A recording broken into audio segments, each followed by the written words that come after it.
penghinaan yang dirasakan oleh Nabi, ya, itu sejak dulu.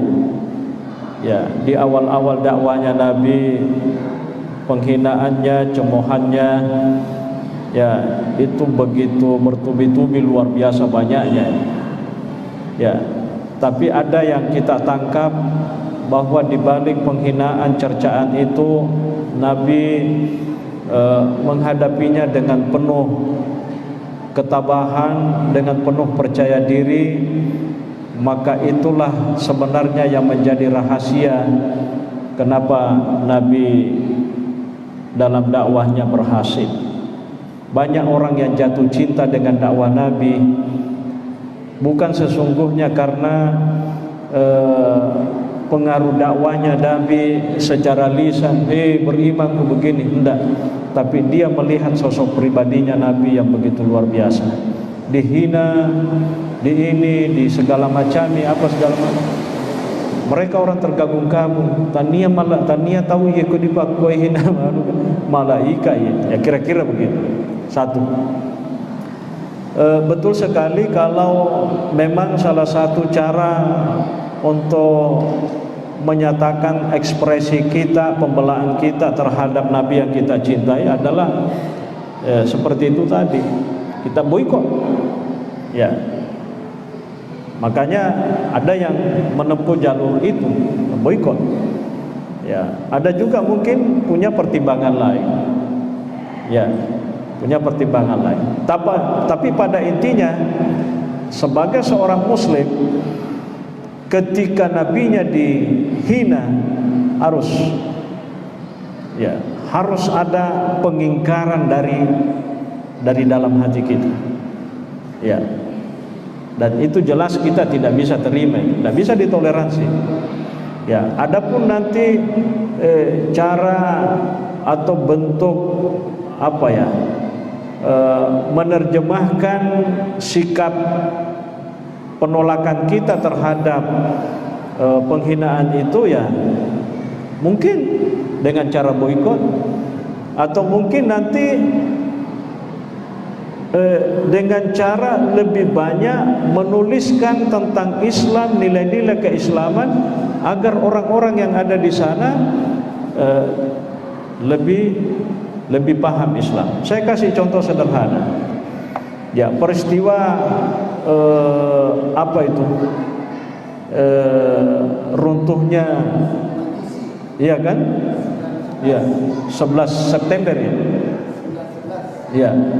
Itu banyak orang di barat itu penasaran, karena semua media massa mengatakan bahwa Islam itu identik dengan darah, Islam itu keras, Islam itu taunya hanya membunuh saja.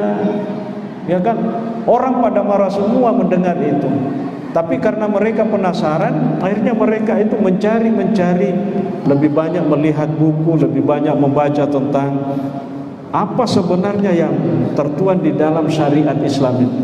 Dan ternyata setelah mereka melakukan pendalaman, membaca lebih banyak, justru imbasnya itu mereka lebih banyak masuk Islam. Kalau ternyata Islam yang selama ini disalahpahami gitu.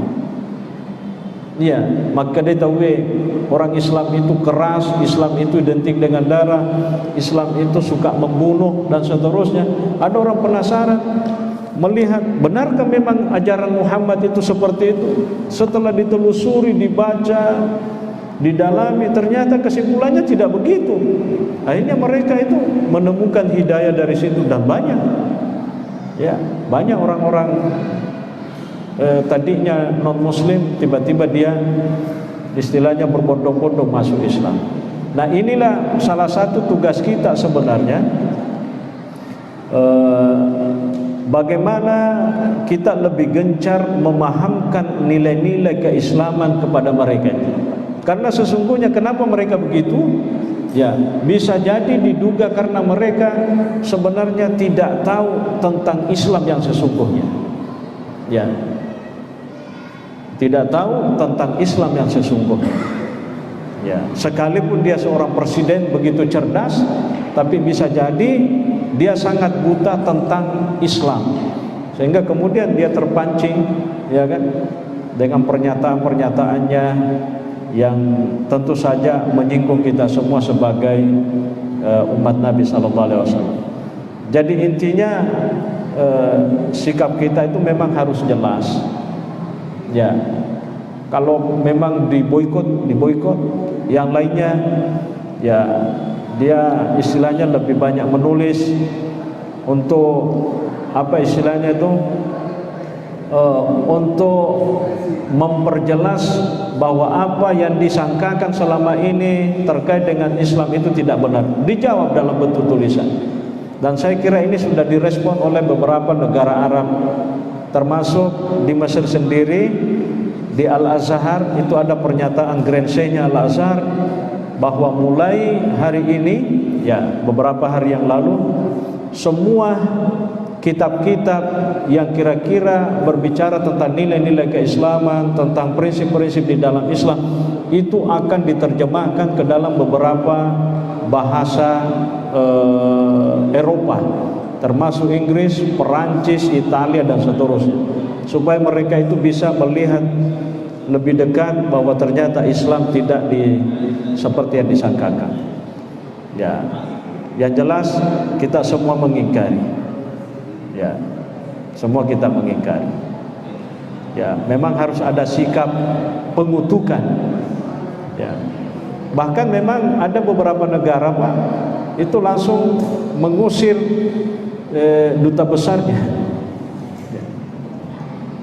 Ada beberapa negara saya lihat langsung mengusir duta besarnya negara yang bersangkutan, langsung diusir. Itu satu bentuk kemarahan, dan saya kira wajar. Kalau kita tidak bisa kerjasama, kita harus pisah, kan?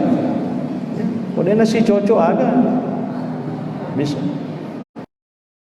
Terima kasih. Allahu a'lam bishawab. Al-Fatihah. Saya ingin mengatakan terakhir begini. Jangankan 1-2 orang, ya, seandainya saja Nabi itu dihina oleh semua penduduk bumi ini, Nabi tidak akan terkurangi sedikit pun kehormatannya, karena Allah sendiri yang telah mengagungkan Nabi. Wa innaka la'ala khuluqin azim. Ya, Nabi telah mengagungkan, Allah telah mengagungkan Nabi dengan pernyataannya, bil mu'minina raufur rahim. Ya, Allah telah mengagungkan nabinya dengan mengatakan wa rafa'na laka dzikrak. Jadi saya berandai, seandainya saja semua penduduk bumi ini menghina Nabi, Nabi tidak akan terkurangi kehormatannya sedikit pun, karena Allah yang telah memuliakan Nabi. Wa innaka la'ala khuluqin azim wa rafa'na laka dzikrak bil mu'minina raufur rahim, dan banyak lagi ayat yang lain. Allahu a'lam. Al-Fatihah.